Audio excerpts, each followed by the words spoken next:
Hi అండి, welcome to Sony Subbu vlogs. ఇదైతే దొండకాయ కొబ్బరికూర పల్లి ఫ్రై అనమాట. చాలా బాగుంటుంది. రసంలోకైనా సాంబార్లోకైనా ఎలా చేయాలో చూసేసుకుందాం.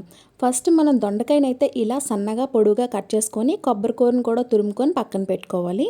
ఇప్పుడు ప్యాన్ పెట్టుకొని అందులో సరిపడినంత ఆయిల్ వేసుకొని కొంచెం ఆవాలు, జీలకర్ర, శనగపప్పు, మినపప్పు అంటే పోపు దినుసులు, పోపు కొంచెం చిటపట్లాడుతూ ఫ్రై అయిన తర్వాత మనం గుప్పెడు పల్లి అయితే తీసుకొని అందులో వేసేసుకుంటాం అన్నమాట.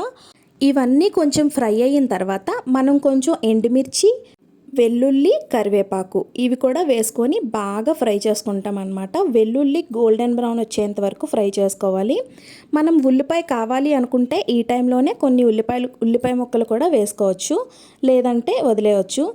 ఇప్పుడు పోపు అంతా బాగా వేగిన తర్వాత మనం ఏమైతే కట్ చేసుకొని పెట్టుకున్నామో దొండకాయలు అవైతే వేసేస్తామన్నమాట. అవి వేసేసి బాగా ఫ్రై చేసుకోవాలి. ఎలాగంటే మీడియం ఫ్లేమ్ టు లో ఫ్లేమ్ అలా సెట్ చేసుకుంటూ ఫ్రై చేసుకోవాలి.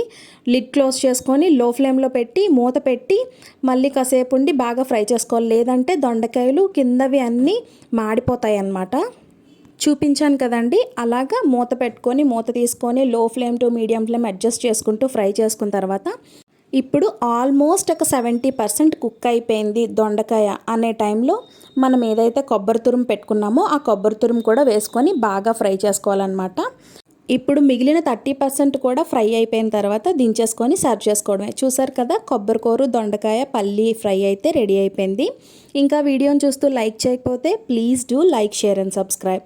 ఇలాగే నా వీడియోస్ని సపోర్ట్ చేస్తూ నన్ను ఆదరించిన వాళ్ళందరికీ చాలా చాలా థ్యాంక్స్ అండి. అసలు దొండకాయ తింటే పిల్లలకి మెదడు మొద్దుబారిపోతుంది అంటారు. అది నిజమో అబద్ధమో అయితే నాకు తెలియదు, కానీ అది నిజం అనుకొని నేను నా పిల్లలకైతే చాలా తక్కువ పెడతాను అనమాట దొండకాయ. సో చూసారు కదా, రెడీ అయిపోయింది. ఇలా ఫైనల్గా కుక్ చేసుకోవాలి. ఇంతవరకు ఈ స్టేజ్ వచ్చేంత వరకు ఫ్రై చేసుకోవాలన్నమాట. మనం దొండకాయ అయితే తొందరగా వేగదు కదా, సో మనం ఓపికగా లో టు మీడియం ఫ్లేమ్లో పెట్టుకొనే వేపుకోవాలి.